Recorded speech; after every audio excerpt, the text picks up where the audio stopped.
Welcome to round 2 of the SMRC eSport Winter Cup, and tonight Duncan, Vincent and Andy Alston are stateside. We're at Road Atlanta for the Michelin Raceway Road Atlanta circuit, very famous track in America, and we're in Hall, County Georgia for round number 2 featuring the GT4 Class SMRC, where you can follow us on Facebook, you can find us on YouTube, and we're on Sim Broadcasts Twitch. After round number 1, well, there's a lot of talking points to be made, and we will cover as many as we can in this broadcast. But we had the Norwegian track where we had the Mazda MX-5s at Rudskogen.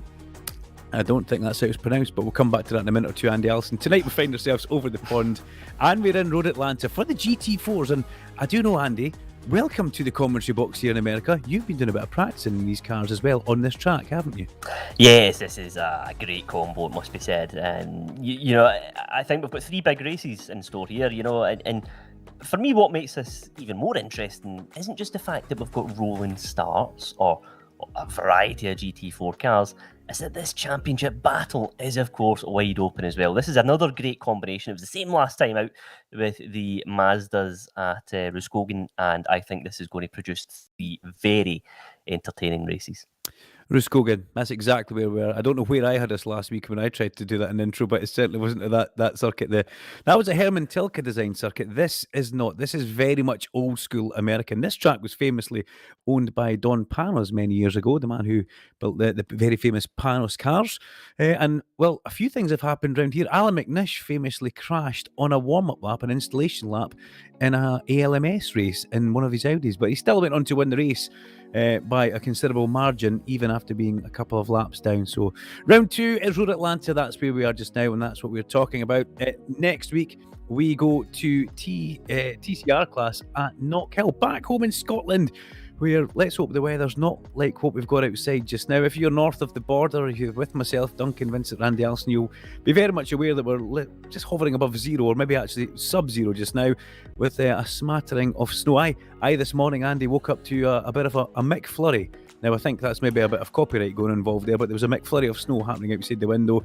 No harm in saying that won't happen tonight. We don't really have that in iRacing, but maybe that'd be an introduction that we can have in the not too distant future. We saw some great racing at round 1. We saw Fraser Williamson with his number 1 car, his number 1 plate, defending his number 1 to the best of his ability, but it wasn't to be for Fraser. He didn't come away with that championship lead. It was very much going the way of Michael Weddle, and we will get the championship standings to you guys in just a minute or two, and we should also have a little brief look, we think, at qualifying. There we go, championship on screen just now. Michael Weddle leads the way with 84 points from Mike Palouche in second place, with Matthew McBride the second in third place. Jack Eyre in fourth place ahead of Fraser Williamson and Sam T. Harper as well. We've got Saoirse Fitzpatrick in 7th place, who I spoke with during the midweek, actually, midweek recess, you could see, Andy. Lovely chap. He sounds Canadian, but he's also Irish as well, but he's not Canadian. He's just got this really kind of flamboyant accent, but he's also very flamboyant behind the steering wheel on track. Ahead of Sam Corson, Ronald Grossman and Stuart McFadden down in 10th place. Now, that's a bit of a shock, Stuart McFadden being down in 10th, Andy, but that was all because of a race to misdemeanor where I think Mike Palouche had him off going through the S's. Yeah, Stuart McFadden currently down in 10th place, and believe Stuart won't be taking part in this event either. So, yeah, Stuart will be disappointed with that. You know, that essentially, you know, that's the thing, you know, as we know with these races, you know, sometimes, you know, one bit of contact particularly early on, it can really set you back. But another driver just worth pointing out here, Fraser Williamson, currently 5th place on 64 points.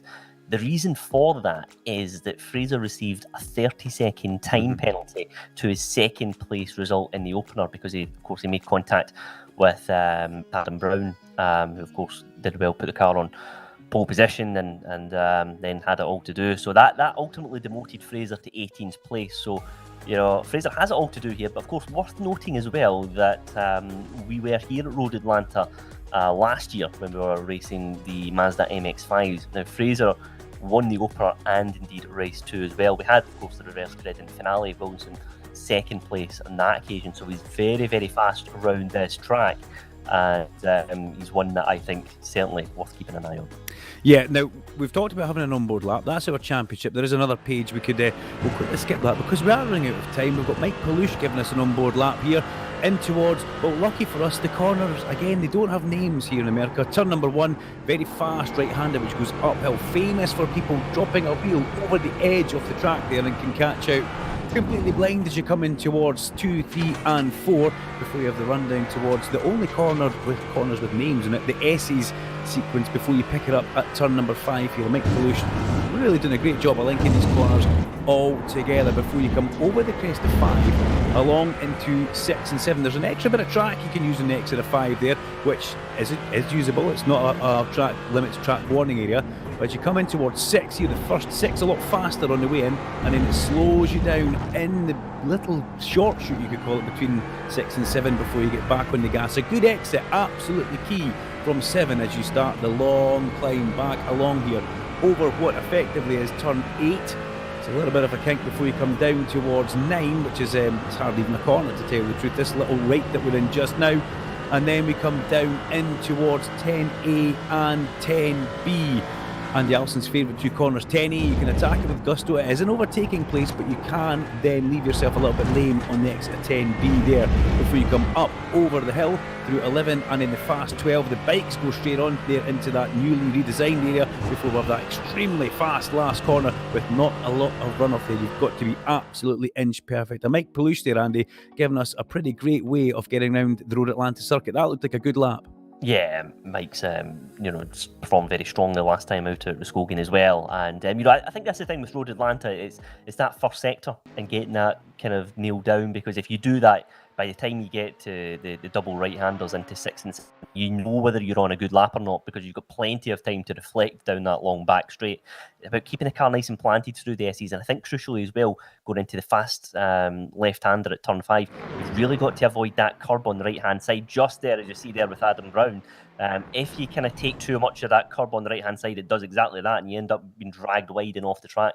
Subsequently, you get an off-track penalty, and that's your lap ruined. And again, with just over 30 seconds to go, Adam Brown will not improve on that time. However, he will be starting on the front row of the grid with a 125.5, 0.2 of a second behind Fraser Williamson. Ronald Grossman currently rounding out the final step of the podium at the moment. But Duncan, look how close it is as well.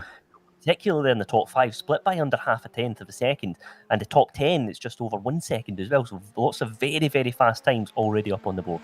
Shades of Roscoe though, with Adam Brown again being back towards the sharp end. And remember what happened to Adam Brown lap 1, turn 1, race 1 at Roscoe. He was, I think he was turned around if I'm not mistaken, and it didn't really go well from there on in, but he's a man who's shown us he has got great speed. So he and Fraser Williamson looking odds on for good results. Let's touch wood. Let's not do the commentary curse just now. But here we are, Road Atlanta, GT4 cars. We're going to have a completely different way of looking at things tonight. We've gone from the Mazda MX-5s up to, well, we're looking at a McLaren on track just now. We're going to see Porsches out here.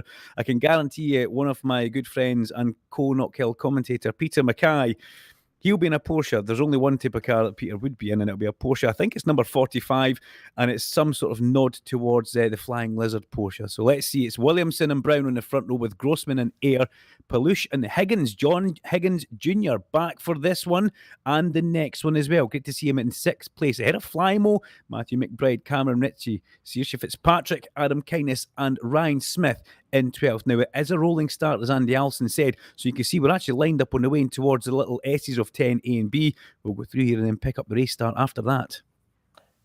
Yes, that's the thing as well here, Duncan. It's going to be very interesting because Fraser Williamson will, of course, ultimately dictate a little bit of when to really put the foot down and go for it here. And going into a very fast uphill turn 1, it's going to be interesting to see how he approaches the first sector of the car. If you're potentially, again, let's say you're stuck in the midfield here, what's your approach? Do you just sit tight because we're all already up to the same racing speed, or do you just go for it?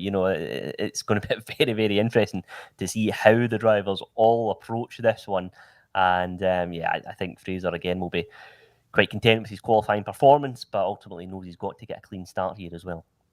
I'm loving the pace car, Andy. I'm loving the pace car.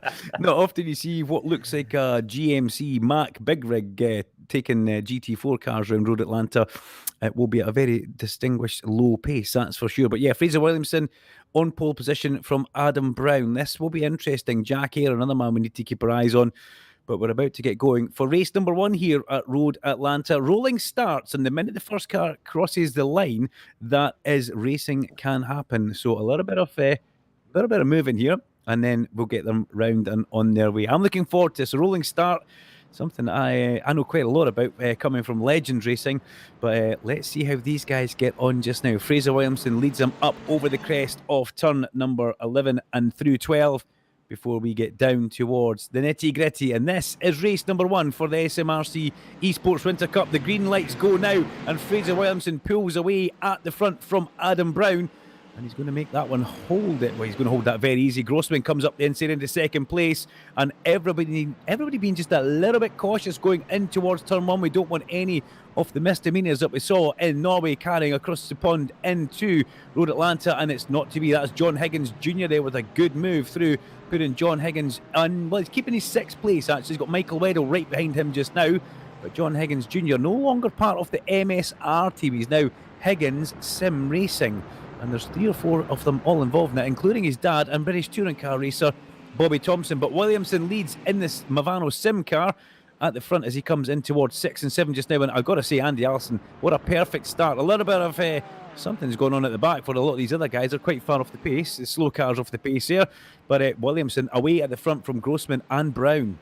Yeah, Fraser Williamson's already built up a gap of over a second between Ronald Grossman and Grossman. I have to give a shout out to him here as well. Very strong start from the number 90 car, and he had to do that as well. Yes, he had the inside line, but he got away cleanly and managed to leapfrog Adam Brown into second place. But Duncan, as you mentioned, there are a couple of cars just caught up in some drama further down the field. Adam Kindness has gone well down the order, as has Mark Heron. So a couple of them unfortunately qualified quite well, but now find themselves with it all to do. As we well know in these SMRC races, if something goes wrong in the opener, it gives you a mountain to climb going into the second race and the finale.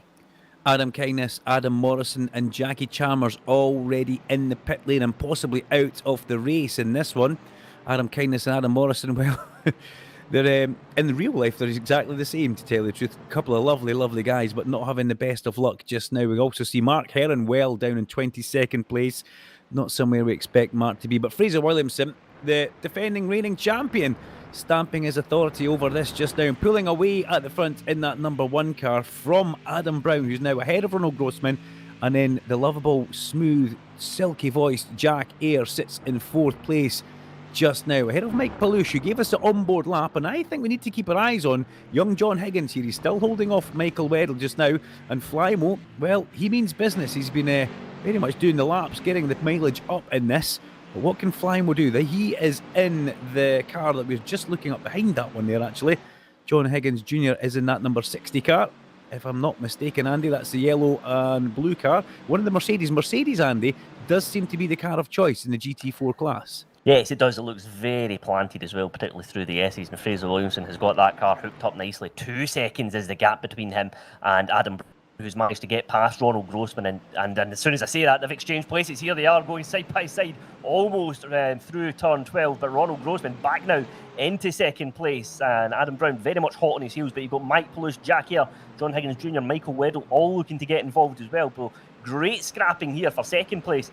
But it's Ronald Grossman who, as it stands, is currently leading the way. But all the meanwhile, Fraser Williamson, he really is in the zone here. Fantastic lap times, and he's posted the fastest lap of the race into the bargain, a 1:25.1. So he is very much, he's very much putting in the fast lap so far in that car. Yeah, trying to stretch away as much as he possibly can there. And that's what you've got to do. Williamson is in the driving seat. It's where he wants to be. And there's our first non-Mercedes welcoming or bringing himself in towards the mix just now behind John Higgins. That is Jack Ayre, and that's Michael Weddle's teammate, if I'm not mistaken, from Rethink Racing. So Jack Ayre in what looks like the McLaren, the first non-Mercedes in, I think, possibly inside the top 10 as we look at it just now. So Mercedes is the planted car, as Andy Alston says. It looks like it's the favoured choice, but Jack Ayre showing that he has got a turn of speed just now as he comes down towards turn 10. 10A on the inside of Higgins. Higgins tries to fight it off. He'll give him a little bit of space. He goes side by side through the 10A and B complex. And that was lovely driving. Higgins a little bit loose on the exit, leaves him a little bit lame, loses 1 place. Will he lose 2 on the run down towards 11 and 12? Yes, he does. Michael Weddle on the inside, but look at that. Higgins pinched him back towards the apex here. Michael Weddle now under huge pressure from Matthew McBride, but not to be. That was a beautiful bit of driving from all 4 of those guys there, not to get caught up with each other, but also giving each other, Andy, a little bit of racing room and respect, but not making it too easy for them. No, absolutely. Matthew McBride just unfortunate to be on the outside there going into the corner, because he certainly got a very strong drive out of turn 12, and that would have easily got him past there, I suspect, if he was just the other side of Michael Weddle's car. But Matthew McBride, of course, who took the win in the finale last time out in Norway as well, so a driver full of confidence at the moment and will be keen to continue to progress up the standings. All the meanwhile, we're on board here with Mike Palouche, currently 4th place. Adam Brown, Ronald Grossman, both just ahead of him. Fraser Williamson, however, look at that gap, almost up to 3 seconds now with 5 minutes gone in this race. But Mike Palouche, of course, a driver who also impressed last time out, and I think maybe be quite happy just to sit in the slipstream here of the 2 cars in front, because both Grossman and Brown are they are competing tooth and nail there, and Mike Palouche could just sweep in and potentially leapfrog both of them if they do indeed come together. We've got a quick look back to Mike Johnson in 16th with Davy Bolton in 17th place there. Mike Johnson just slithering past big Davy Bolton, who actually called me out for saying that he had a few off-track excursions in iRacing, and I had to put my hands up in the air. I had absolutely no idea that I'd said that when Davy was racing. But yeah, David Bolton and myself do go back a long way, longer than we probably care to remember and think about now. Cam Knowles goes ahead of Cam Ritchie and Ryan Smith as well. Cameron Ritchie has gone off. He's against the inside wall there, and he's going to have to do a 2 or 3 point turn, and knows that McLaren in. He's just decided to go to the pit lane. Don't blame him. So twin Cam Knowles in 10th place now, ahead of Ryan Smith. But it's in 9th place. We've not mentioned him yet. It's Saoirse Fitzpatrick in 9th place, and he is in a McLaren as well, if I'm not mistaken. I was looking a little bit further down the field. But as we pick back up with Ronald Grossman, who is under pressure from Adam Brown and Mike Palouche. Grossman and Palouche, newcomers to our series. We've seen Ronald Grossman do effectively a wild card once or twice, but Mike Palouche, this is his first time with SMRC Racing for his Winter Cup. So he's arrived with a bit of speed and a bit of I'm going to say a bit of a bang. Now, that's not the right thing to say, because what happened between himself and young Stuart McFadden was one of these racing incidents, we'll put it down to. But as we're now 7 minutes into this race, I've got to say I'm so impressed by Fraser Williamson just now, who leads by 3.8 seconds, and this 3 behind him all tripping over Grossman, Brown and Palouche. Palouche trying to come up the inside of Adam Brown now. Brown's on the outside. Can he pinch Palouche back to the apex? He can. And you see Palouche just had to back out of that one, and Adam Brown saves his 3rd place. But Andy, that's a good move through that corner if you can set it up, but you've got to be brave on the outside, and Adam Brown was brave. Absolutely, because the car wants to just pull away to the left-hand side there as you go down the hill. But so it's very, very brave to try and make a move into that part of the track. So credit to him, very, very strong move there. But again, it's what we were talking about before, Duncan. Mike Palouche currently sitting there in 4th place. 2 cars in front of them are looking very, very lively indeed. So that battle is certainly not done just yet. Let's take a look though at car number 7, Michael Weddle, currently just got John Higgins Jr. just ahead of him, but Jack Ayre as well, currently 5th place.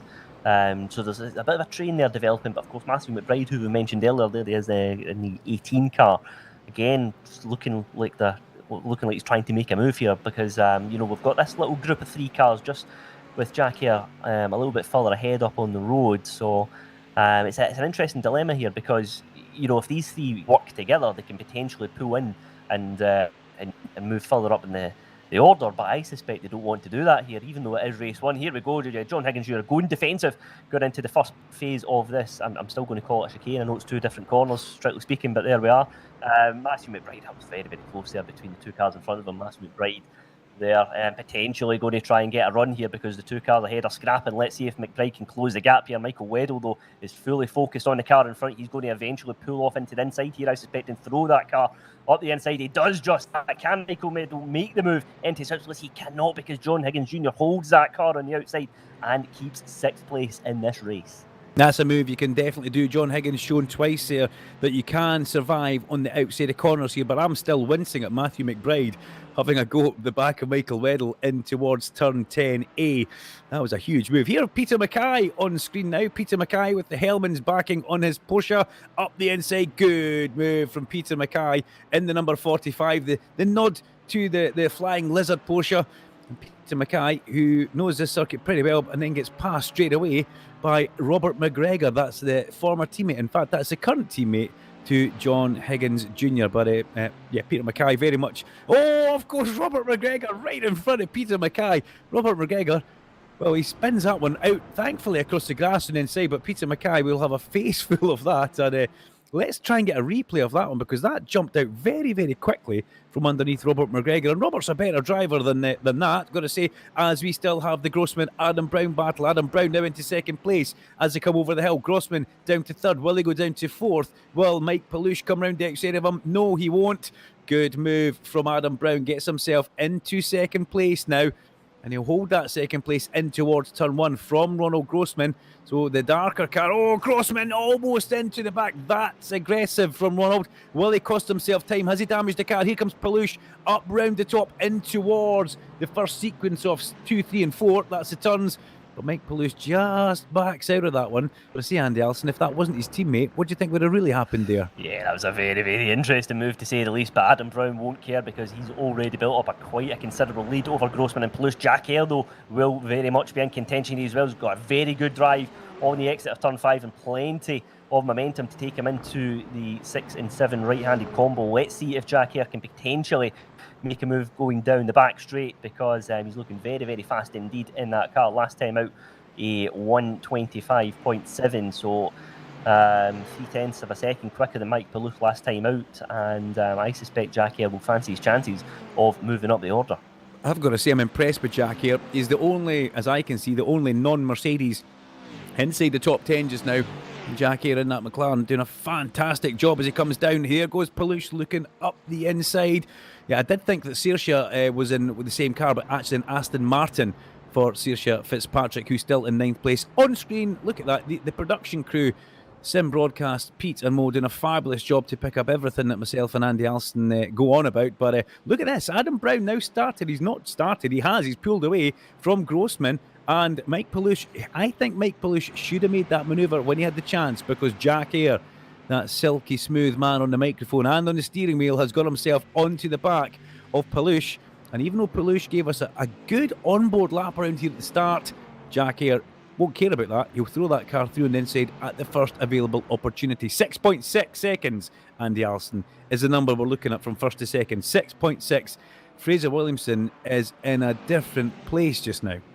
And shows no sign of slowing down either. 1:24.9 last time out. Very, very fast indeed. You know, and this is the thing, you've got a couple of minutes left in this race, so, you know, Fraser quite easily just bring the car home nice and safe, but Fraser really wants to lay down a marker here, because he needs to get a strong finish if he wants to be at the front of this championship battle. Of course, it has it all to do after the 30-second time penalty applied to the opener last time out when we were in Norway. But this has been a fantastic start to his event here at Road Atlanta. He was very quick last year in the Mazdas, took 2 wins and a 2nd place, and really opening his account here with a very strong performance. And that really hurt him at the Roscogan circuit, where he got that time penalty. Mike Palouche has now got himself ahead of Ronald Grossman, as we can see. These two cars have swapped position, and has Palouche got a little bit more speed to drag Ronald Grossman free from Jack Hare? I don't think so. I think Mike looked in his rearview mirror and thought, don't want to be here anymore, as we pick up with Mike Johnson, who's defending in towards the turn 10 A and B from Sam Corson. Sam a little bit further down than we'd expect him to be in his Porsche as he goes up over the crest of the hill down towards this incredibly fast last corner. Incredibly fast going through here. A corner where we saw a bit of a horrific accident many years ago too. If I'm not mistaken, it was Fabrizio Barbazza in a Ferrari going through there. Something that we don't want to talk about and don't want to mention too much. But yeah, Mike Johnson in that number 15 Porsche just now. A fabulous race just now ahead of Sam Corson. Let's have a replay now of Michael Weddle. What's Flymo up to? Flymo up the inside of John Higgins Jr. Nice, good, clean move. And look at that still. McBride all over the back of John Higgins Jr. Was that a little bit side-to-side contact for those two coming out there? Well, the lights are flashing from Matthew McBride, whether that's him saying congratulations, well done, or I think John Higgins Jr. might have just cut the nose off him a little bit there, but got to say, Andy Alston, that is racing as we're now 14 minutes into this race. This will be Fraser Williamson going on to his last lap. And I'm going to say now, Andy Alston, 8 seconds at a canter. But look, somebody who's not at a canter, somebody who's still galloping, Jack Eyre in the McLaren. Yeah, absolutely. And this is the opportunity for Jack here because he's got a very good run out the last corner. He could throw that McLaren up the inside here, but opts to think better of it. Almost just brought the nose out a little bit just to get Ronald looking in his rear view mirrors. But Jack here, I suspect, will try and make a move potentially down the back straight instead so that he doesn't have to defend too much, of course, in the final phase of the lap. Sam Corson, though, looking to also try and make some late moves. And Duncan, you mentioned there as well, we're used to maybe seeing Sam a little bit further up on the grid. But again, Sam's one that I think will just be quite content to chip away here and finish the event strongly. So definitely one driver worth keeping an eye on. And you look to the screen on your left-hand side, Jack Eyre has made that move on Ronald Grossman in the McLaren. Jack Eyre up into 4th place with half a lap or so to go to defend that position. Let's get a replay and find out how it was done. Yeah, Jack Eyre. Oh, it was a mistake. It was a mistake from Ronald Grossman. He cracked under the pressure from Jack Eyre on the last lap as Fraser Williamson heads towards the last couple of corners in race number 1 here at Road Atlanta. It's been a demonstration drive for the man in the Movano Sim car. He comes through turn 10A and B before he goes over the crest. In that number 1 car, 8.4 seconds is the winning margin just now for Fraser, and this is eye-watering for everybody else. He takes a checkered flag. He will be delighted with that one. Adam Brown will come in for a brilliant second place. Started from second on the grid, made it a little bit hard work for him going down to third and almost into fourth, but he holds off a charging Mike Palouche. And then Jack Eyre, the only man who's not in a Mercedes in the top 9, because Sergio Fitzpatrick's in an Aston Martin. But yeah, Jack Eyre in his McLaren, a fantastic race towards the flag there. Ahead of Ronald Grossman, Michael Weddle, Mikey Flymo, a little bit quieter in that race. Matthew McBride got ahead of John Higgins Jr. for 7th place. Higgins coming home in 8th. Then Twin Cam Knowles in 9th. And Saoirse Fitzpatrick, who we did mention, the first of the Aston Martins to come home in 10th place there. Ryan Smith, Del Smith, Gaz Brown, Leah Anderson, and Sam Corson running out the top 15 places. I've got to say, Andy Alston, that was a very well-controlled, calm race from everybody. They won't all be like that, but what they will have is a bit of head-scratching now. Fraser Williamson, 8.9 seconds. I've never seen a SMRC Winter Cup or Spring Cup with a lead that big, Andy. Yeah, an 8-second lead in a 15-minute race is seriously impressive stuff. Full credit to Fraser Williamson, a fantastic performance. Controlled the start as well, crucially. That was a tricky bit for him. And then just set off with some fantastic and consistent driving as well. So Fraser Williamson certainly leading from the front with some very strong driving. But Adam Brown, of course, did very well there. I felt in the opener as well. Great battling between him, Ronald Grossman, Mike Palouche. And I think I was quite impressed with Matthew McBride as well, I have to say, finishing that one in 7th place. Some really good action throughout the field, though, of course. And not long until the second race gets underway. Correct me if I'm wrong. Matthew McBride took a victory in race round number 1 in the reverse yes, grid. Matthew with fantastic defensive driving as well. As I was saying that, Andy, I thought I was wrong. There's a whole bit of quietness from you, a whole bit of silence here. But okay, remember, guys, the Reese Motorsport Insurance Driver of the Day. Have your say. Drop it in the chat room somewhere, wherever they may be in the hinterland, and let us know exactly who your Reese Motorsport Insurance Driver of the Day, who you think it should be. It might not be who myself, Duncan, Vincent, and Andy Alston have a chat about, and we'll also bring Pete and Mo Money, Mo Problem into this as well. But we'll do that behind a little bit of closed doors. But here we go, race number 2 starting now, and it will be Fraser Williamson who will lead them round on this rolling lap towards the green flag. Has anybody got anything? Adam Brown, if he has got something, he needs to make sure it's on tap from the word go as they come round the last corner. Watch for the lights going green. There they go. Williamson are again with the jump. Adam Brown again under pressure from Grossman and Palouche. As Palouche this time as they head down in towards turn number 1 up the inside of Adam Brown, and he makes that manoeuvre stick. Yes, he can't actually. Adam Brown round the outside, brave as you like, but already Fraser Williamson is starting to pull himself clear from everybody else. The rest of the pack all making their way through turn 2, 3, 4 before they start dropping down steep hill towards the S's. Lovely, lovely flowing piece of track. Iconic bit of racetrack in America here at this Road Atlanta circuit before the bounce over the top of 5 and head towards 6 and 7. But Williamson away at the front from Adam Brown. Mike Palouche in 3rd place. Michael Weddle up into 4th place ahead of Ronald Grossman and John Higgins once again in 6th place. That is Mike Johnson, and that has been hard into the wall. Mike Johnson, car number 52. Well, he's doing a bit of a restart there, but what happened? Just loses it off the curbs. Does he catch the grass? He does that. Long accident for him there. He does come back into the concrete wall, Andy Alston, but is that an easy thing to do? Yeah, that's really disappointing because it's such a fast part of the track as well, and you're doing that on cold tyres, opening lap, lots of cars looking to try and make moves, so disappointing stuff there, and very much got it all to do now. But I mean, that's the thing, it looks like there's been quite a fair bit of damage, but thankfully hasn't opted to take a toll and go into pit lane, so Mike's determined to carry on. As we've got a little bit of further contact there. Dale Smith having to take... Was that Robert McGregor at the side of him? Robert McGregor, yeah. Also, it's all kicking off here. Lots of cars going well down the order. Robert McGregor managing to keep that car moving though, and all the meanwhile, lots of drivers benefiting from the carnage, including that man there, Fraser Williamson, because he is now taking a lead of over a second between all the cars battling behind them. Robert McGregor came in towards turn 10 there like a bit of an exocet missile. Watch this on the inside, gets it all wrong. Bang! Into the side of poor Dale Smith, who never knew what was coming there. And McGregor across into the gravel. That's a very un-Robert McGregor-esque move. Will actually stick up from there, but just got it all wrong on the brakes on the way in. But at the front, once again, it's Fraser Williamson. Weddle's had a bit of an off now. And Michael Weddle goes down to 5th place. Mike Palouche in 2nd place in his Core Sim Racing Mercedes ahead of Adam Brown. Got to see Adam Brown in the Rethink Racing car, the dark colour car.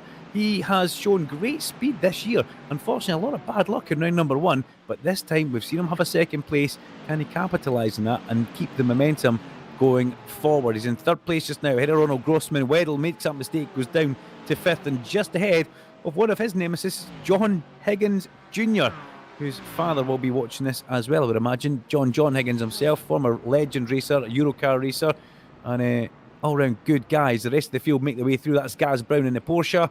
We see Gaz on screen for the first time, but already Andy Alston, 1.2 seconds. An ominous feeling from Fraser Williamson towards the rest of the field. Yes, definitely, and just looks like Matthew McBride putting John Higgins Jr. under a little bit of pressure here.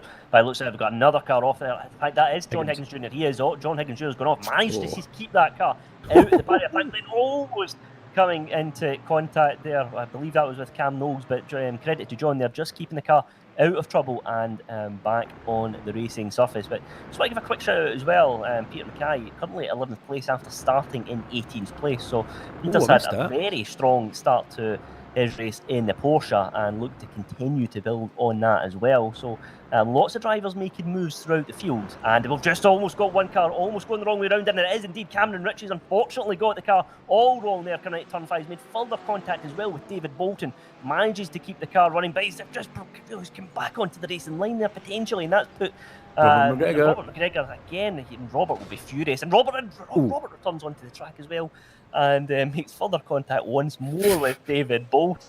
And that has been 30 seconds of pure drama, folks, in the second race here at Road Atlanta.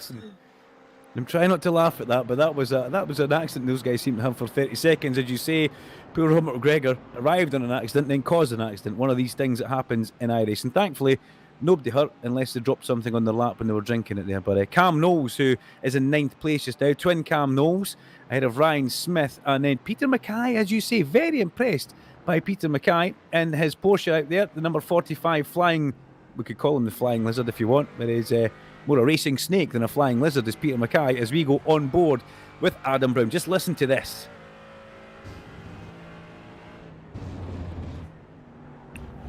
Look how aggressive Adam Brown's taking that curb on the right-hand side there as well. Very, very interesting, because that's a part of the curb. It's less of an issue, to be fair, in the GT4 cars.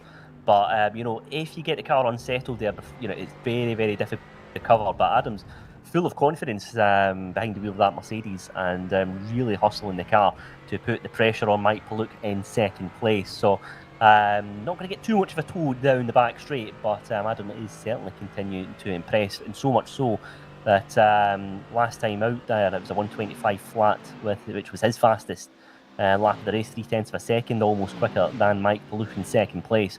But Fraser Williamson looking at 1.6 seconds, 1.5 just after 5 minutes or so. Not quite the same gap that we seen last time out in the opener, but lots of interesting storylines beginning to develop in this one. Has Fraser Williamson decided that he doesn't need to push it as hard and he can manage the gap? He can manage a 2-second gap or a 1.5-second gap quite easily. Let's see how Fraser deals with that just now. And it was ASCAR that John Higgins was a driver, not Eurocar. Oh, twin cam nose goes off at the last corner and lands on the grass. That's not a nice place to be sitting, and you've got to pick your moment to come back on the track there. That's what you do. You reverse, even if you take the spoiler off into the wall, but you then don't have a car joining the side of your car, getting back on the circuit there. Williamson leads out of turn 5, and he's got a 1.8-second lead over Mike Paluk just now, with Adam Brown very much on the case of the core sim racing Mercedes of Paluk. Look as they go in towards turn 6, a short stab on the power, then back hard on the brakes for turn number 7. Such an important corner. Paluk a bit wide at the apex there. Adam Brown a little bit neater. Will that give him a better run along this straight, which is effectively a straight, but there's 2 corners. There's 8 and 9, which like little kink to the left, little kink to the right before they come back down towards 10, A and B. And here comes Brown starting to pick it up towards the end of the straight. These great aerial shots that we're getting from Road Atlanta. Will Adam Brown go up the inside? Well, we'll disappear back to Del Smith, who's in 17th place just now, and Del Smith chases Jackie Chalmers as they make their way along. Jackie Chalmers looks like he's in the BMW this weekend, and Del Smith, well, he's gone for the Mercedes, which seems to be the main car of choice just now. 2 seconds is the lead for Fraser Williamson as he crosses the line, but I've got to see Andy Alston looking racy now. Adam Brown wants that place from Mike Paluk. Yes, definitely. And it's been a tricky start to both races for Adam Brown, because Adam's started from second place, but of course, crucially, on the outside going into turn 1 as well. So all you can really do is defend the best you can, and then try and, pick up the pieces from there, so to speak. But, Adam Brown looking very, very fast throughout, definitely. But this driver here is one I just wanted to mention, Jack here. You'll notice Jack's currently in 22nd place, despite finishing 4th in the opener. I don't think Jack managed to make the start for this one, so subsequently has it all to do, and is currently 22nd. And Jack will be disappointed with that as well, because has shown plenty of pace behind the wheel of that McLaren here at Road Atlanta. But we'll just be looking to try and move up the field as best as he can and try and finish strongly in the finale. Of course, don't forget, we do have a reverse grid in the final race here tonight as well. Yeah, reverse grid, something that always throws a bit of a spanner in the works, but the cream always rises to the crop. But Matthew McBride, he got a victory in the last of the reverse grid races, and I'm a bit of a fan of reverse grid races myself. You really have to make your overtakes count and do them as soon as you possibly can. John Higgins up the inside of Saoirse Fitzpatrick in the Aston Martin. Lovely, clean overtake from Junior there. Leaves just enough room on the inside for Fitzpatrick as well. Saoirse will be pretty respectful of that manoeuvre there for Junior, like that. And that puts Higgins into 7th place. A welcome addition. And Peter Mackay, hang on, I'm getting a bit dizzy here. He's inside the top 10 for Peter Mackay. This could be a fabulous result as we go on board with the superstar himself. He's all over the back of Ryan Smith just now, and Smithy will be feeling the pressure from the Flying Lizard, who's heading towards the rear bumper of his Mercedes as they go bouncing through turn 2, 3. A lot of curb there. The Porsche does take these curbs extremely well, and Peter Mackay, as he drops down in towards the S's, oh, look, Smithy's a bit wide there, has to back out the throttle. Mackay, will he capitalise through 5 as we look back towards the Hellman sponsorship Porsche? Got to say, very impressive for Peter Mackay. Andy Alston, you picked him up on this first of all, saying he was in 11th place, but Mackay making progress. Yeah, very strong driving behind the wheel of that Porsche car, and putting Ryan Smith under a little bit of pressure as well. But Sam Corson hot on the heels of both of them. There he is there in the 68 Rethink Racing car. So Sam Corson, again, we mentioned it, that he's just gradually making his way up the field here and could be on for a strong finish in the finale. A few laps left, of course, in the second race here tonight.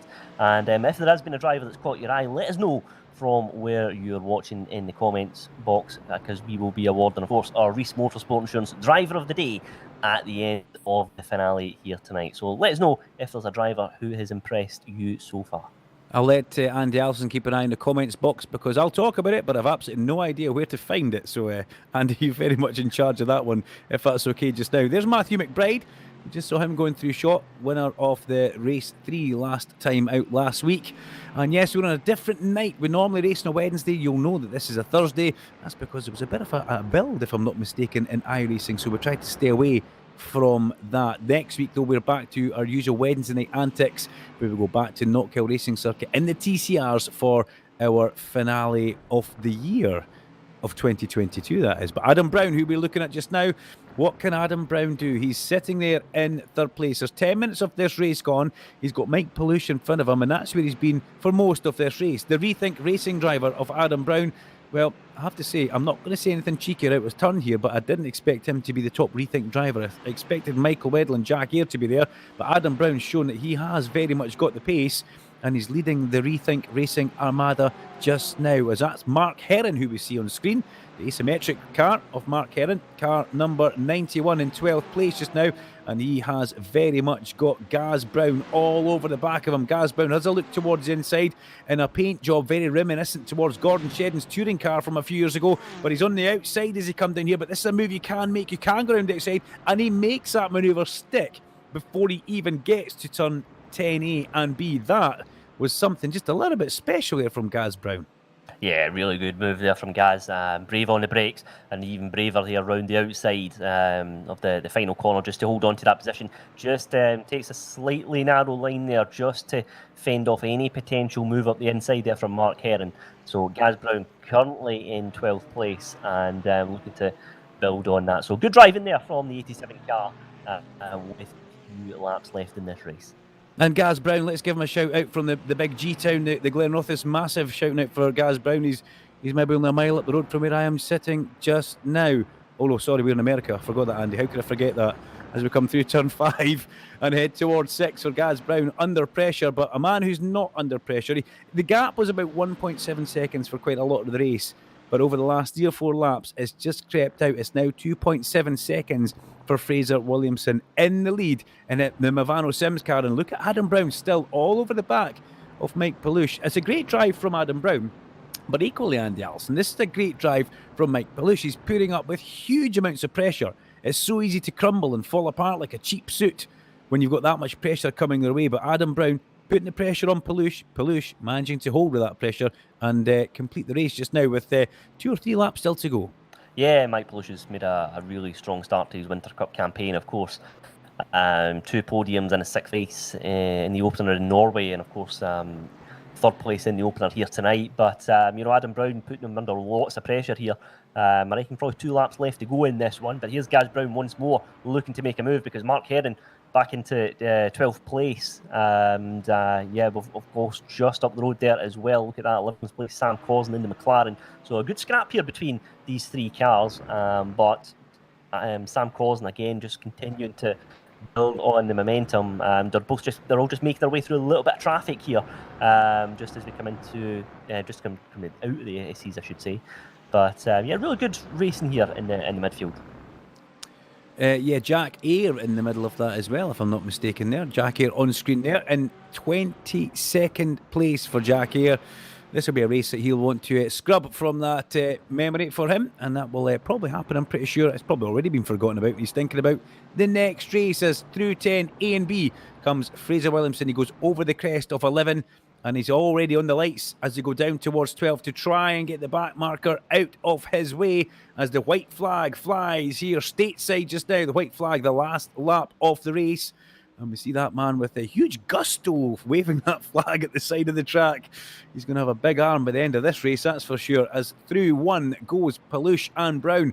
If Adam Brown's got anything left in that locker, now is where he needs to dive deep and try and dig it out, because Mike Palouche looks like he's heading for a good 2nd place as we go on board. Great images here as we go down the S's before we head back up towards turn 5. And it's Palouche and Brown giving us the action just now. That looks like it's going to be, if I'm not mistaken, David Bolton, who's about to go the lap down, but Dave Bolton was caught up in an instant earlier on, and he's 2 laps off the pace just now in 23rd place. A few more back markers getting shuffled out as Peter Mackay, still looking racy here. He's got eyes for the back of Ryan Smith. As long as Peter doesn't get too carried away in this last lap and do something silly, he will be, by looks of things, the first Porsche home as they come across the crest of 8 through turn 9 down towards 10 A and B. This has been a bit of a demonstration for Fraser Williamson. He's now 3 seconds exactly in the lead. Another demonstration. Andy Alston, he comes through the last couple of corners. This man is on a mission. Yeah, another very strong drive from Fraser Williamson. He just looks at one with that Mercedes car. He's been very, very impressive indeed as he comes round the final corner to take the second win of the night here at Road Atlanta. Mike Palouche just manages to hold off Adam Brown to take second place. Ronald Grossman in 4th. Michael Weddle will come home in 5th place. And that was another very interesting race. Of course, we have the reverse grid from P8, so it's currently Ryan Smith who will start the finale in pole position. Peter Mackay is going to come home in 9th place ahead of Sam Corzin. And yeah, that's a very, very interesting result there once more. And yeah, I think we're in for a very interesting finale in a few moments' time. Of course, the drivers allowed a 5-minute warm-up between now and the last race of the evening. And that just allows them a little bit of time to reflect and just look back at, you know, how the first couple of races has gone, perhaps work on one area of the track that they want to just iron out a little bit. But yeah, Duncan, lots of big talking points from that race. Absolutely, and it's still carrying on just now as they go side by side across the line. Mike Johnson, who we saw in the wall heavily earlier on, Mike Johnson does come home with Cam Knowles, twin Cam Knowles there. They both finish in 19th and 20th place. But we do have a couple of minutes break now, but we'll just before we leave you for that couple of minutes, we'll make you think about that Reese Motorsport Insurance Driver of the Day. It's very easy to always look at the man who's winning the races, Fraser Williamson, but have a think about who's maybe been improving most. I know I was getting a bit excited about Peter Mackay there, but that's almost a race win for Peter Mackay. But then you're looking at John Higgins, wondering what happened to him in that race. Mike Palouche putting up with great pressure. Adam Brown putting the great pressure on. Race number 3 will be the reverse grid.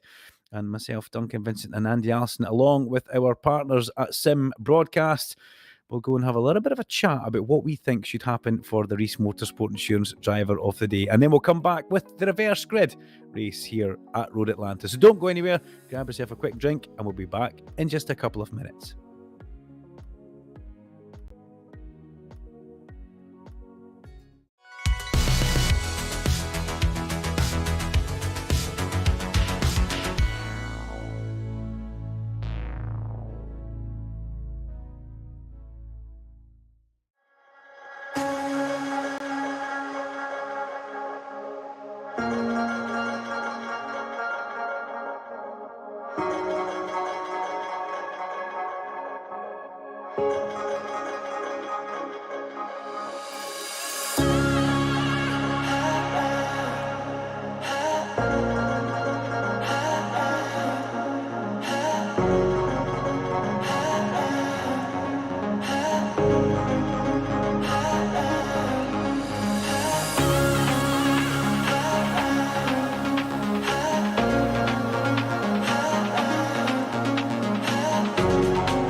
Welcome back to Road Atlanta. We are live and ready to go for a reverse grid third race of the evening here for the SMRC eSports Winter Cup.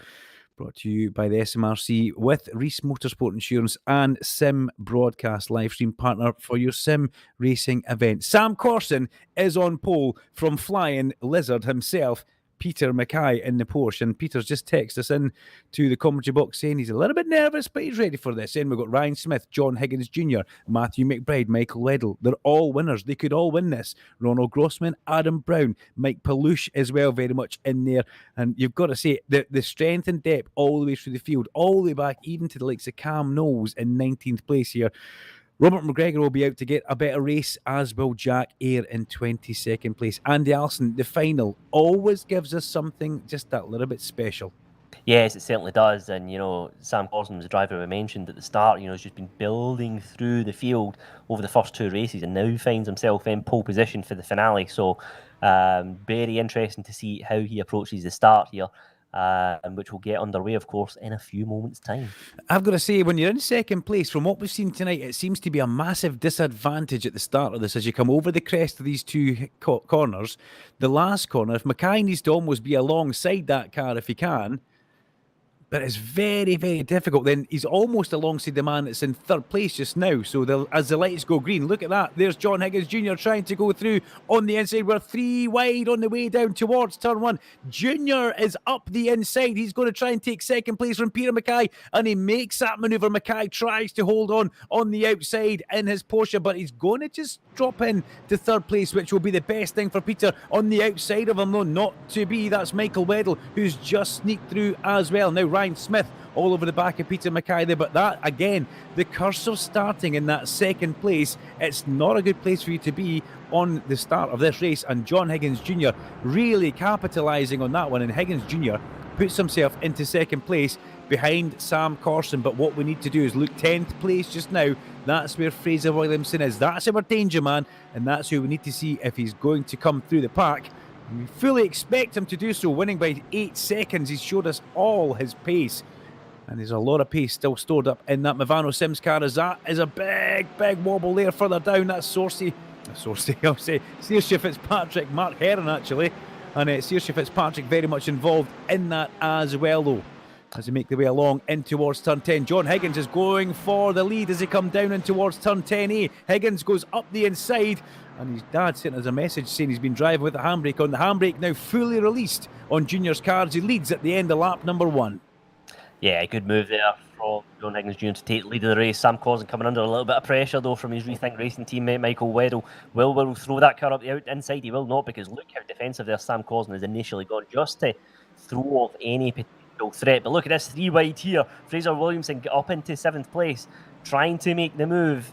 And Ronald Grossman, in fact, there he is. He's got the cut back there on the exit. Fraser Williamson has indeed got that move up into second place, side by side to go. Ronald Grossman not giving up without a fight, but Fraser Williamson says thanks very much, I'll take 7th place, and he has now got his sights firmly set on Adam Brown just up the road in 6th. So really good start to the race from Fraser Williamson, currently up into 7th, and he'll be looking to continue to build on that strong start.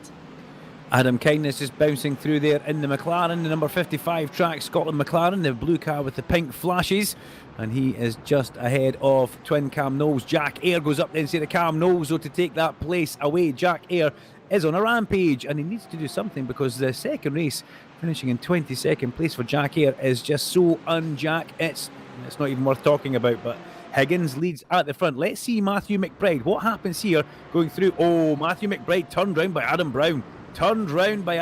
There. Just a little bit of what we're going to call that, in fact, Andy. If that wasn't contact, what is that called? A something code? That's a net code. I'm learning, Andy. I'm learning. I think it might have been a bit of net code there. So what that means is essentially, iRacing tries to kind of streamline everyone's internet connection, of course, varying broadband speeds. There's lots of drivers tuning into this race from all over the UK and further afield, and it just tries to calculate roughly where it thinks your car will be positioned on the surface, and unfortunately those incidents can occur as a result of that. All the meanwhile, Jack Eyre all the way up into 14th place amid all that, but lots of drama kicking off behind him. Dale Smith having to take the long way around the first corner, and that's going to potentially leave him vulnerable to a couple of cars behind him. But let's take a look back at the front. Sam Caw's in 3rd place at the moment, and coming under a little bit of pressure from Peter Mackay in 4th. But Michael Weddle, all the meanwhile, is hot on the heels of John Higgins Jr. in the lead of this race. Good effort from Peter Mackay, this, I've got to say. I thought it was going a horrible bit wrong, going south at the beginning, but he's managed to hold his own. And Peter, or should we start calling him Pedro, because he's got a bit of pace about him, in 4th place just now. He's holding off Smithy. Ryan Smith, the man who went from the C1s into the Scottish Mini Cooper Cup. And Ryan Smith, a pretty good driver in the real world and in the sim world. Mackay was happy just to keep the Sam Corson as they head down towards 10A and B just now. But look at this side by side. Gaz Brown, the Glen Rothes native, trying to get past Mark Heron as he looks up the inside. But Heron just a little bit braver and later on the brakes. Has Heron made the corner? Yes, he has. Thought it was going in just a little bit too deep there, but he manages to hold it. You can see the position gain and loss at the side there on our chart as it disappears, but it's John Higgins Jr. who leads the way from 0.3 of a second. He's on a win bonus from his dad. Apparently it's £50 a race win, so John Higgins Jr. will be very much wanting to make sure he gets a victory, especially in the reverse grid race. Let's see as Higgins leads from Flymo, Michael Weddle, Sam Corson, Peter Mackay. Look at that as they all go through turn number 1. Somebody getting shuffled out across there. That Cam Ritchie in 27. We saw him off in one of the earlier races in towards the pit wall, but Andy Alston, you really have to attack when you can, but there's no time to rest on your laurels here. Hold on, £50 a race win? Whoa, yep, 50. That is yep. Superb. It's not bad, is it? John Higgins Jr. He's put in a very strong performance here as well. Coming under pressure once more from Michael Weddle as they make their way down the back straight. Because look at the gap here that we're seeing between Higgins and Weddle with Corson here just leading that train. Robert McGregor, all the meanwhile, just in the 117 car, looking to try and make a move as this next phase of cars makes their way down the back straight, and they're almost going groups of 2 wide here. Not opting to use the draft at all. That is, of course, the last race. But there is the change at the front. Michael Weddle makes the move on John Higgins Jr. coming out of 10B. And it is Rethink Racing Car in the lead of the race. And it's, of course, a Mercedes 1-2. But let's get a replay and find out how the move was done. Yeah, and towards 10A goes Weddle up the inside, and that has a big sigh of relief from John Higgins back home. That's maybe the £50 back in the wallet, but let's see how long that lasts for just now. Mackay into 3rd place. Peter Mackay goes into 3rd place, and the commentator's going a little bit like we're on helium here, because that's a great run just now from Peter Mackay and the Hellman's backed flying lizard Porsche. Look at the line of cars behind him. Unfortunately, in that line of cars, we do have Fraser Williamson. He's 3 cars behind Peter Mackay just now, but this is a sensational run through the pack for Peter Mackay, who was unfortunately caught up in a turn 1, lap 1, race 1 incident in race number 1, and that put pay to him there. So Fraser Williamson looks at the inside of his nemesis, as you'd say, Adam Brown, not his teammate. I wonder what the Rethink Racing guys get for their race budget, because Andy Alston, there's enough of them here. They must be on something pretty good, you would have thought. Yeah, there's plenty of Rethink Racing drivers on the ground, which is good to see. And, you know, Michael Weddle, of course, leading the way. 0.3 of a second is the gap at the front. But all the meanwhile, look at all this drama kicking off here. Mike Palouche, who's had a very impressive Winter Cup campaign, being bump drafted by his teammate Ronald Grossman down the straight here. And both of the course racing drivers make the move. And that is fantastic teamwork there at its very finest. And Mike Palouche and Ronald Grossman take 7th and 8th place in this race. Fraser Williamson currently in 6th place, hot on the heels of Adam Brown. And Peter Mackay just up the road as well. 3 cars here looking very lively. Out goes Williamson. Williamson goes side by side with Peter Mackay. Tries to make the move almost into turn 1 there. Doesn't quite make it stick. But lots of drama here. There is Williamson not giving this one up without a fight. He will eventually potentially take the inside. They almost come together on the exit of the corner. And Fraser Williamson manages to make that move and goes into 6th place. But there is a little bit further contact potentially, because Mike Palouche has gone tumbling down the order and into 10th. And lots of drama here at Road Atlanta. Good grief, ladies and gentlemen. Well, Mackay manages to hold on by the skin of his teeth that time, but that was Adam Brown who was very much involved with Fraser Williamson. And you're right, Mike Palouche down to 10th place after that come through the field, or fight through the field with Grossman. But gotta say, the little Porsche of Peter Mackay, it seems to be punching well above its weight just now, because if you're not in a Mercedes, it seems you're not in the right car, as onto the back bumper of that little Porsche. Here comes the speed of the Mercedes. Williamson pulls out, mirror signal manoeuvre. Mackay won't fight this. He's not daft. He will see behind him that there's a big gap, and if he can just get on the shirt tails of Fraser Williamson, it might pull him back towards the sharp end where Sam Corson is just now. There goes up the inside. That's Jack Eyre. Jack Eyre into 10th place, goes round the outside of Mike Peluche. That's a 12 place increase for Jack Eyre. That's impressive. Mackay gets shuffled down the back, and he's not happy. He's on the lights. He's on the full beam. And who was he flashing at? Was that Ronald Grossman? If it was, there's history there, ladies and gentlemen. And that goes all the way back to Knockhill Racing Circuit, where Grossman had Mackay off at the hairpin. But somebody very much not happy there, as more overtaking happens as they go through the top of 2, 3 and 4 down towards the S's. And this race, Andy Alston, has just come alive. Fantastic action here at Road Atlanta, and 5 and a bit minutes of drama still in store for us. Mike Peluche currently in 10th place, looking to make his way back through the field in the Core Sim Racing car. But Jack Eyre, that is a fantastic drive from him, up 14 places now from where he started, considering how things didn't go to plan for him after, I believe, not being able to make the start in race number 2, so ended up starting from the back of the pack. But very strong drive from Jack Eyre. Ronald Grossman currently in 5th place, coming under a little bit of pressure though from Adam Brown, Ryan Smith in the car there as well, and I suspect Adam Brown could fancy his chances here going into the chicane. Duncan, he's got a very good run down the hill here, and Jack Eyre almost as well in the Mercedes going side by side. We could have 2 passes here almost by 2 different cars, not quite managing to happen on this. But the drama behind it is Peter Mackay's unfortunately gone off at 10A. Let's get a replay. Well, he was side by side, Andy. He was side by side with Peluche in towards that. What does Peluche do? Bang! Into the side of the luckless Peter Mackay. And you can see the poor Peter Mackay. Oh, and he spins it. Brilliant stuff, Peter. Go and give us a few donuts, mate. You may as well. What a shame for Peter Mackay. That was a really good race for him, and it's just gone away with another bit of needless contact. Oh, you're not going to like that. 2 bits of contact in the one race meeting, which costs you good results. But let's just focus on what we've got here, because at the front, Michael Weddle has only half a second lead over John Higgins Jr. Sam Corson 4.5 seconds back off John Higgins Jr. And here are our 2 leaders just now. Has Higgins got anything left for Michael Weddle? This is the best we've seen from Michael Weddle in this event. He's been a little bit of a shadow of his former self.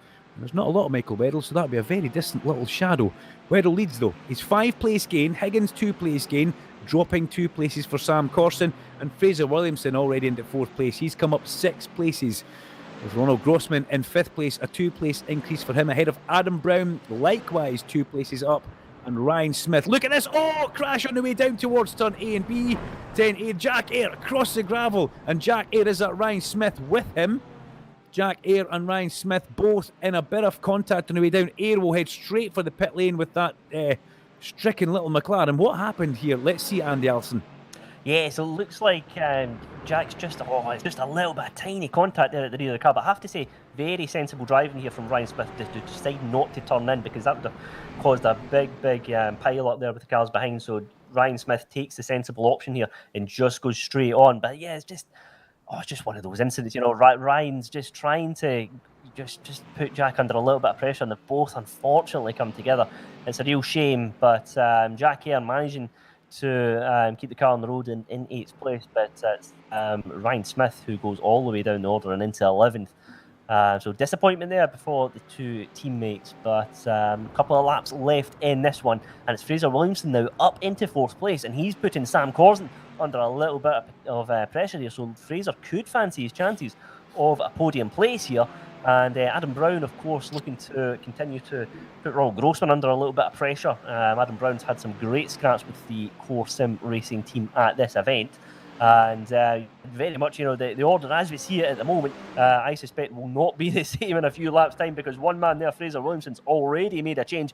Fraser Williamson goes into 3rd place in this race after making the move on Sam Corson into 10A and 10B. And with a quite considerable gap, though, between Williamson and the front 2, I suspect it could be 3rd place is the best Williamson will be able to muster in the finale here. But lots of drama further back here Ryan Smith looking to try and recover. There, Robert McGregor trying to make a move. Gaz Brown, I think, also having a good scrap. So lots of good action through the midfield as well.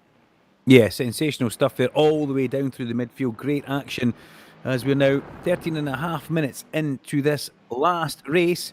Michael Weddle still under pressure and increasing pressure from Junior. The gap now down to 0.3 of a second. It was at half a second. Weddle, will he crack under the pressure or can he hold this together? Junior, his first race meeting with the SMRC this year. He didn't make round number 1 for some reason. I don't know exactly what he was doing, but he didn't get it together. But here he has arrived at Road Atlanta. But I've got to say, Fraser Williamson, what a fabulous drive. What a fabulous event it's been for Fraser Williamson. 2 wins and a 3rd place, 3 podiums.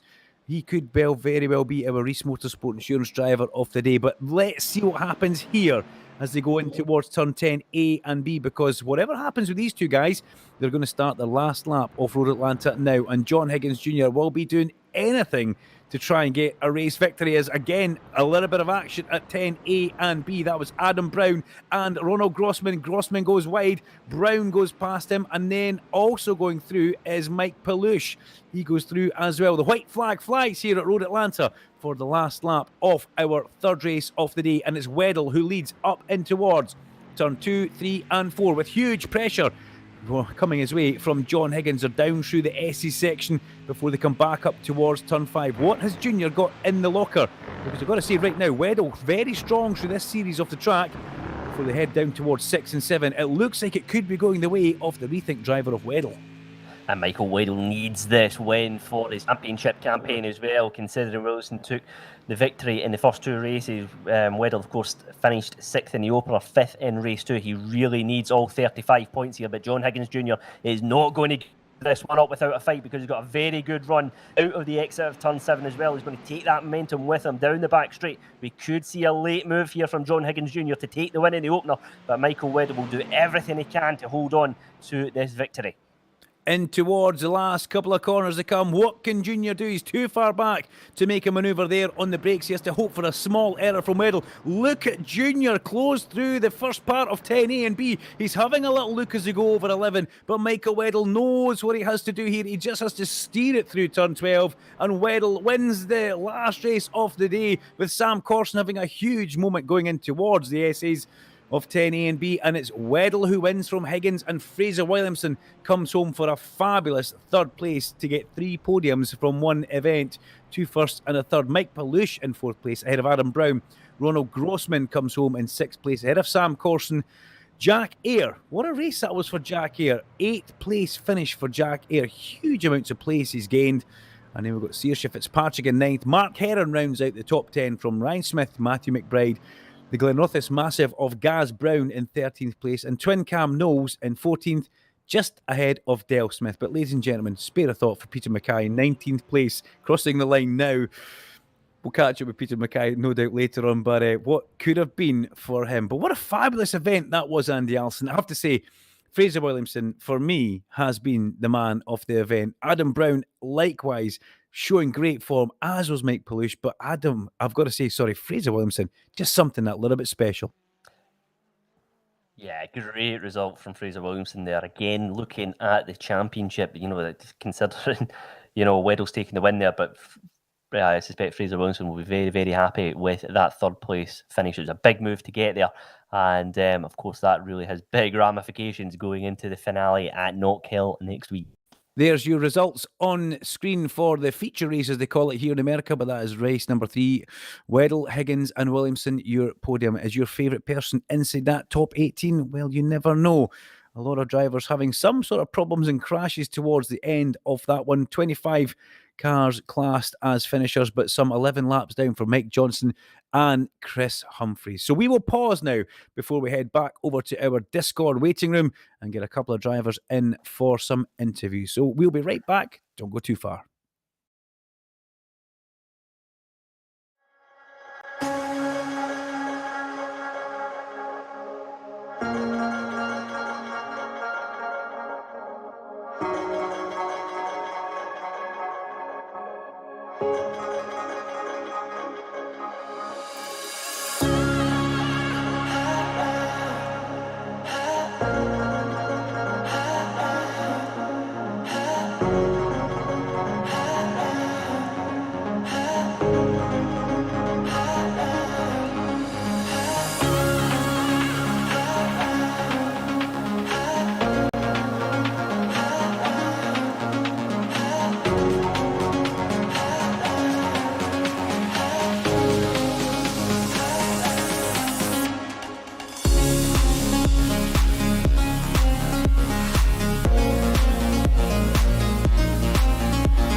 So here we go in towards our post-race interviews. You call them a press conference if you want. Let's take our Reese Motorsport Insurance driver of the day and the man who took 2 victories and a 3rd place. It could only be one man. Fraser Williamson will come into our commentary box first of all for a bit of a chat. And Fraser, congratulations, 2 victories and a 3rd place. You are the Reese Motorsport Insurance driver of the day. And I've got to say, buddy, that was demonstration-like for those first 2 races. Yeah, the first 2 were good. I bottled race 3. I'll be honest, I got damaged and I just couldn't drive any faster. But yeah, race 1 and race 2 just looked after the tyres, made sure they didn't get too warm and just kept it going. Race 3, you had to come through the pack. It was quite difficult. There's a lot of things happening around you. You had to keep your nose clean, but you made a few pretty bold manoeuvres. You weren't going to take it lying down. It's just I had damage from quite early on, so I just trying to get out the corners was difficult. I wasn't everywhere I'm making time on people through here is through the SE's turn 5. You aren't making overtake there. Yeah, so I just had to go for it, and well, every time I made a move, it had to be kind of sketchy because welcome to Road Atlanta in a pack. Oh, brilliant to see you. Look forward to seeing you at Knockhill next week. So get some practice in and we'll catch up with them, Fraser. Well done. Cheers. Thank you very much. Fraser Williamson disappears out. And let's get the man who, it's his first meeting with us this year. It's great to have John Higgins Jr. back. And, well, the £50 win bonus didn't come his way, unfortunately, but there was definitely help from Dad back home. Junior, congratulations. Great to have you back with the SMRC. And what a fabulous race that was for you. What a fabulous brace of races that was. Hello, yeah, that was really good. Really, really good. Are you going to give us any more than that, Junior? It was all thanks to Dad, really, that race. First 2 races were I was complaining over the understeering. You've probably seen on the stream. I went off at turn 1. Luckily, didn't hit the barrier that hard, and rang him after the second race, and he told me to adjust the brake bias, and it obviously paid off. So you're having a little bit of assistance from the great man himself, but that's good. And I mean, you're going to Knockhill. We see you at Knockhill next week. TCR car around Knockhill. Something you're looking forward to? Yeah, definitely. Did a recent TCR league at around Knockhill and won 3 out of 3 races. So Ooh, got high hopes. Yeah, I got high hopes. Well, it was great to see you back here. Congratulations on unfortunately the £50 win bonus doesn't come your way this week, but it might do next week. Yeah, that's it. Cheers, Dunk. Thank you very much, Junior. We'll let you head off. Who else have we got in our waiting room just now? We're going to try and get through as many as we can without. We're not going to have time to get absolutely everybody. Let's take Jack Eyre, because Jack Eyre, who has got silky hair, Jack Eyre, but also very good in a microphone and behind the wheel. But Jack, what happened in race number 2? Not what you needed. 22nd place just makes it disastrous, doesn't it? Yeah, I've been suffering from these hardware issues in the last 2 races. I've been trying to restart between races, but I just didn't get it done in time. So by the time I'd got my PC back up and running and jumped in the rig, it was, you'd already done lap 1 of the second race. So yeah, race 2, I was just nowhere. I was still trying to get involved because I thought I know what's coming in race 3, so I'll get stuck in nonetheless. So yeah, and then race 3, plenty of passes, but just didn't get left the room when I needed it. But it is what it is. And one of the few guys who would pick the McLaren as well. Why did you choose the McLaren? I don't really know, to be fair. I had an inkling that I was going to probably buy the Merc and do a bit of testing with that as well and compare the 2, but I just was happy with the pace and it felt like a decent car. So I chose it because it's a McLaren, no other particular reason. I don't think it's particularly any faster or slower than the Merc. They seem pretty evenly balanced, and anything's quicker than the Cayman. So yeah, I picked the McLaren. Brilliant. Jack, thank you very much. We'll see you at Knockhill next week for TCR. Cheers, guys. Thank you very much. And let's get race 3 winner Michael Weddle in, because it's only right. We'll finish with Robert McGregor, because he gave us one of the longest incidents ever that we've seen in an SMRC event. But Flymo, you were under pressure there, buddy. That last race, the pressure that John Higgins Jr. was putting you under, and you didn't crack. You managed to hold him off. What was it like inside the car sim rig thing? That was quite a hard 3 races actually. Yeah, John was piling on the pressure. He was just trying to maximise the exit out the second to last corner, third last corner, whatever you want to call it, just to make sure you got the run down the straight, because I was really struggling everywhere else. But no, happy to finish the day off with a win. And from a difficult day here. TCR at Knockhill, that must be something you're looking forward to. I would imagine you've done a few laps around Knockhill in a TCR car. A few, yeah, not too many. A few hundred? Maybe. No, not that many. No, I'm quite looking forward to it, actually. A bit of a different challenge. Bit similar to what I'm used to in real life, so we'll see what happens. I look forward to seeing you there, Michael. Thank you very much. Congratulations on your reverse grid race 3 victory. We'll catch up with you next week. Cheers. Okay, let's get Robert McGregor in. We've heard from his teammate who finished in second place, and now Robert McGregor will be our last man in our interview room. Well, we've got to ask, what happened to you this lovely Thursday evening, Robert?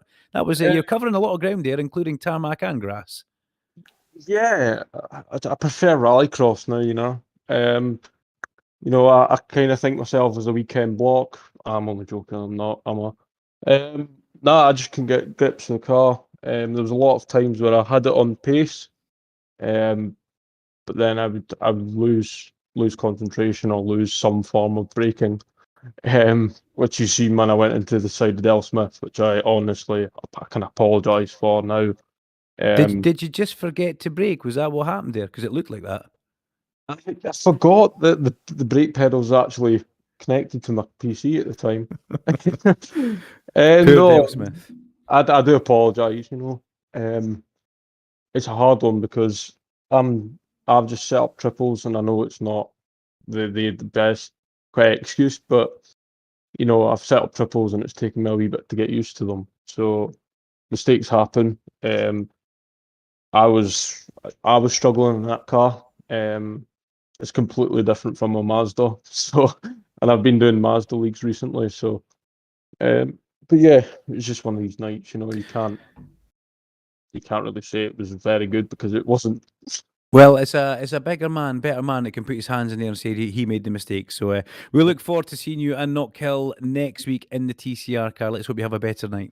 Hope you guys are keeping well. Obviously, we haven't spoken in a while, so yeah, it's nice to hear your voice, Duncan.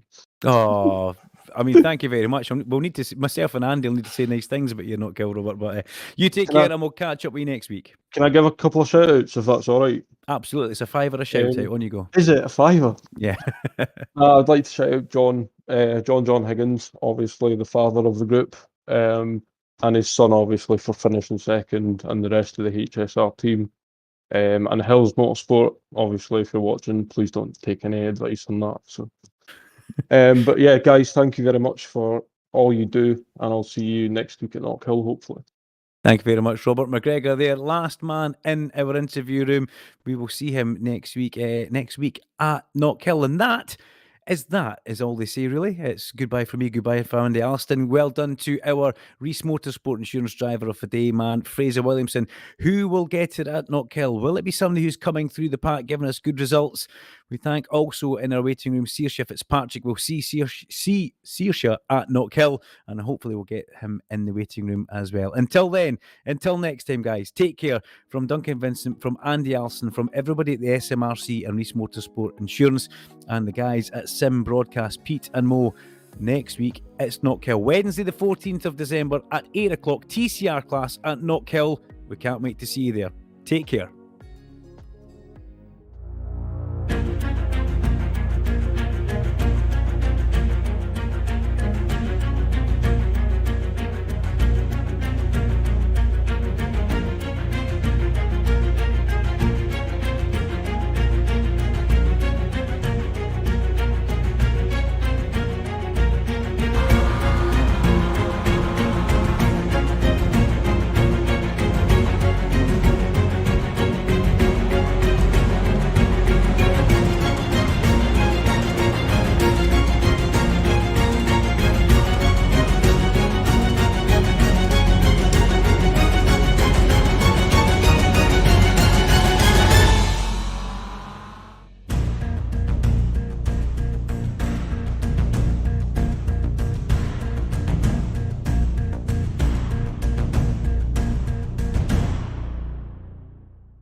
Bye.